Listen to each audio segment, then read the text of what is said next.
Ya, selamat datang di channel gua Green Wombat. Materi kali ini gua sendiri lagi ya. Karena abis maghrib GRT mau ada acara. Jadi ya sendirian dulu aja.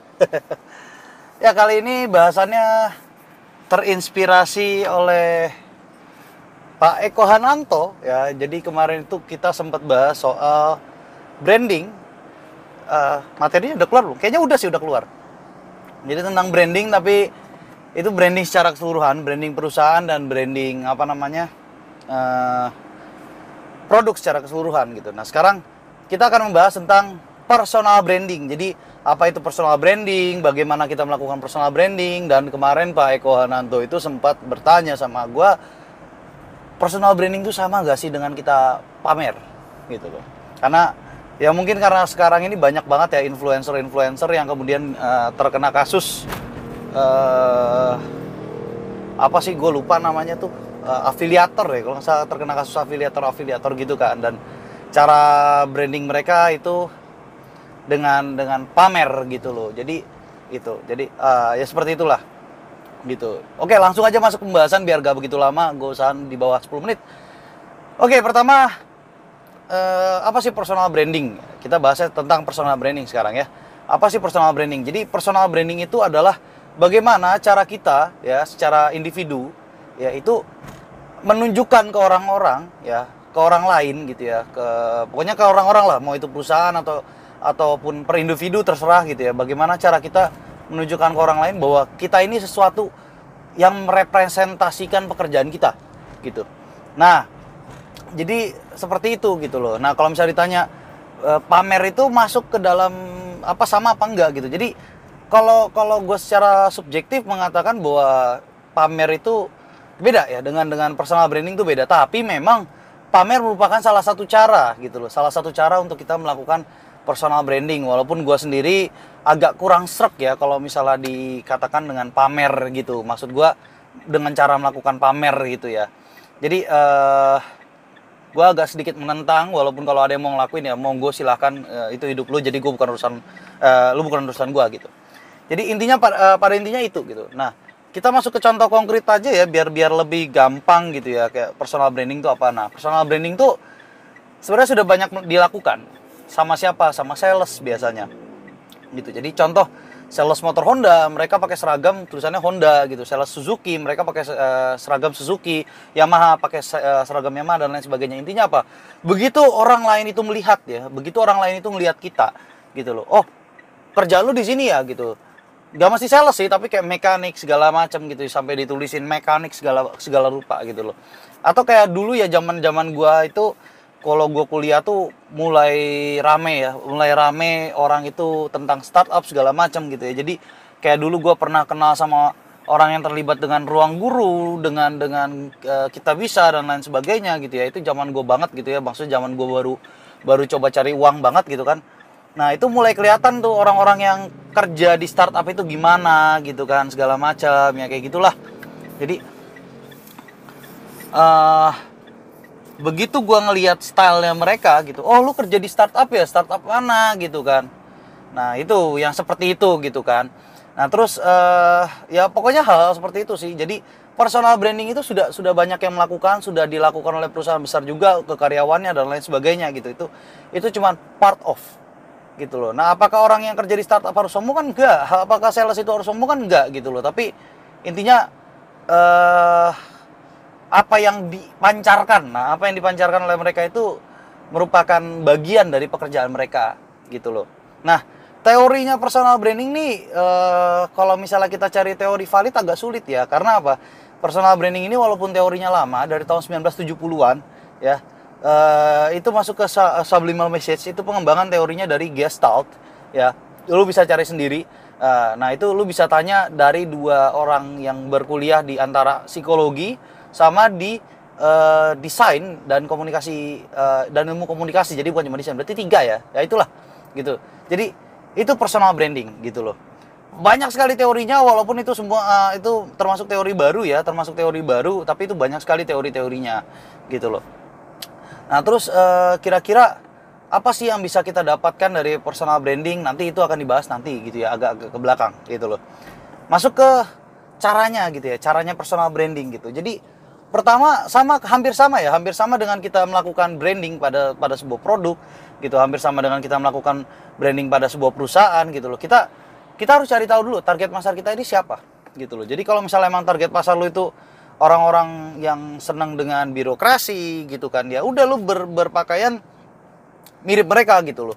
Maksudnya berarti kemeja dan lain sebagainya gitu kan, yang memang warnanya polos dan lain sebagainya, yang kayak gitulah. Jadi pakaian lu ngikutin target pasar lu gitu loh. Terus kalau misalnya branding lu anak-anak muda gitu ya, anak-anak muda yang senang otomotif gitu ya, kayak senang motor segala macam, ya udah branding lu ke arah sana juga gitu loh. Jadi kayak pakaian lu lebih casual gitu ya, lu lebih memperhatikan pakaian, kayak misalnya contoh helm gitu ya, terus sarung tangan atau gloves lu dan lain sebagainya gitu ya. Gak mesti yang mahal, cuma nunjukin aja kalau memang lu dedikasi di bidang itu gitu. Jadi itu yang namanya personal branding gitu loh. Jadi not really that hard but not really as simple as that gitu loh. Nah kalau misalnya memang target pasar lu itu nanti memang kelas atas ya, saya dibilang kelas atas gitu, kayak misalnya contoh gue juga sempet aktif di jual beli motor-motor besar gitu ya. Ya mau nggak mau gue juga harus ngikutin style-style mereka gitu loh. Gue harus tahu tentang bahasa yang memang dipakai di buku gitu loh. Kayak contoh seher gitu ya, gue nyebutnya nggak seher tapi piston gitu loh. Stang seher, gue nggak nyebut stang seher tapi connecting rod gitu loh. Karena ya memang pasar gue mereka di situ gitu. Pasar gue itu orang-orang yang lebih preferensinya ke arah sana gitu loh. Penggunaan style bahasanya itu ke arah sana gitu loh. Jadi makanya gue bilang personal branding itu gak sulit ya gitu loh. Jadi itu tadi gitu kan. Nah terus apa saja sih yang harus diperhatikan di personal branding selain target pasar kita tadi ya gitu, selain target pasar kita tadi. Nah kemudian baru kita mulai nih ideologi gitu atau identitas kita. Jadi lu harus ngikutin gitu, mau nggak mau lu harus ngikutin pasar lu tuh seperti apa gitu loh. Mau nggak mau lu harus ngikutin pasar lu seperti apa, yang kayak tadi gue bilang gitu ya. Oke, gue pasarnya jual beli motor besar gitu ya, ya mau nggak mau fast knowledge gue tentang motor-motor gede gue harus ngikut gitu loh, mau nggak mau itu ya. Terus tentang perbedaannya, teknologi segala macam, gue mau nggak mau harus belajar tentang itu. Jadi product knowledge-nya juga harus diikutin gitu. Makanya gue bilang personal branding itu penting, tapi product knowledge juga penting dalam ilmu-ilmu seperti itu gitu. Jadi semuanya itu harus barengan gitu kan. Nah terakhir ya kan kita nggak bisa ya membuat logo untuk diri kita sendiri gitu ya. Namanya logo kalau misalnya di perusahaan kan dilihat gitu ya, mimpinya segala macam. Nah logonya itu baru ya. Jadi logonya itu yang kemudian masuk ke diri kita, representasi diri kita, visualnya itu dari kita gitu loh. Visualnya itu dari kita gitu. Misalnya contoh gue jual beli motor gede ya, mau nggak mau gue sehari-hari pakai moge gitu loh. Jadi gue tunjukin gitu loh, nih gue jual beli motor gede gitu kan. Jangan sampai gue jual beli motor gede tapi gue nggak ada barang atau yang merepresentasikan kalau gue jual beli gitu loh. Ngerti nggak maksud gue? Jadi itu gitu dari sana gitu kan. Nah seperti itu gitu. Atau misalnya dari seri itu kan tadi ya sales, gue sebagai sales moge lah ya, cc besar gitu ya. Nah sekarang kita ganti nih, bagaimana kalau kita jadi sales barang lain gitu ya. Kayak misalnya contoh gue sebagai sales bolen deh ya, karena gue juga ada bolen juga kan di Karanganyar ya. Nah sekarang gini, gue sebagai bolen ya kan, gimana ya mau nggak mau gue harus ngikutin gitu. Gue harus paham bolen itu apa, bedanya antara bolen dan molen itu apa. Terus ya kemudian pakaian gue juga jangan kayak eksekutif muda gitu loh. Pakaian gue ya harus casual juga gitu loh pakaiannya ya.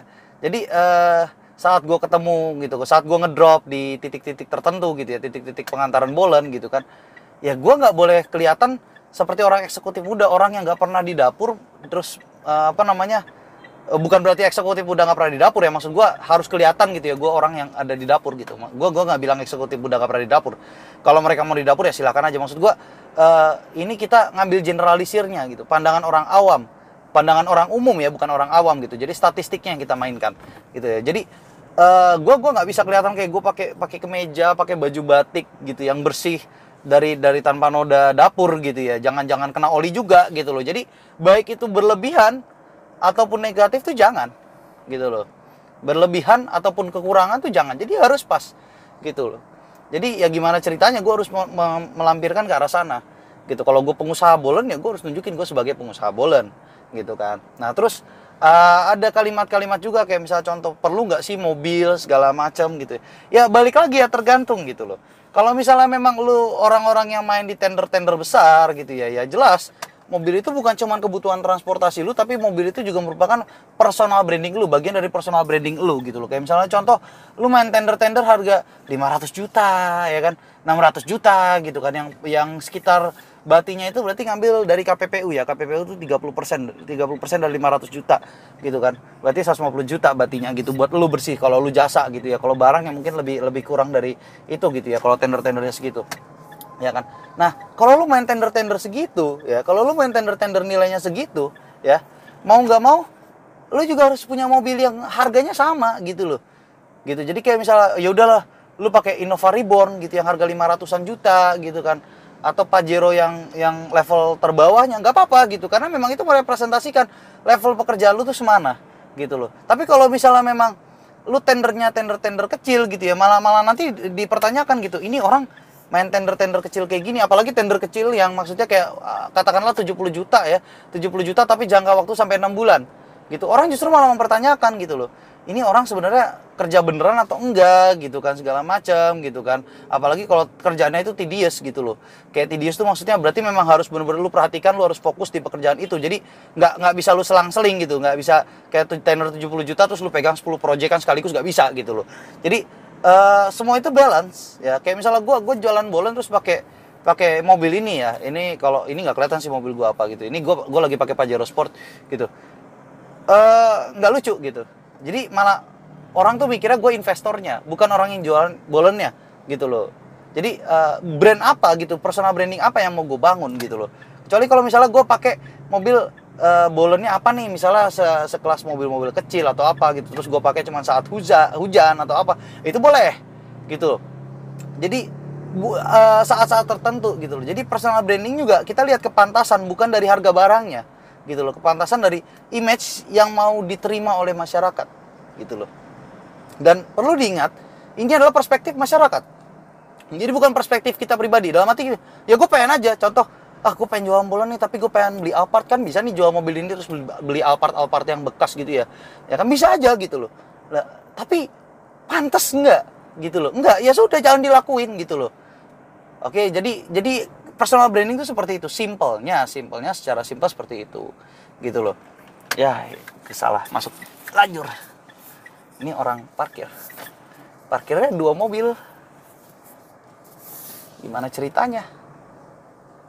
Parkir 2 baris begini. Nggak kelihatan ya di kamera.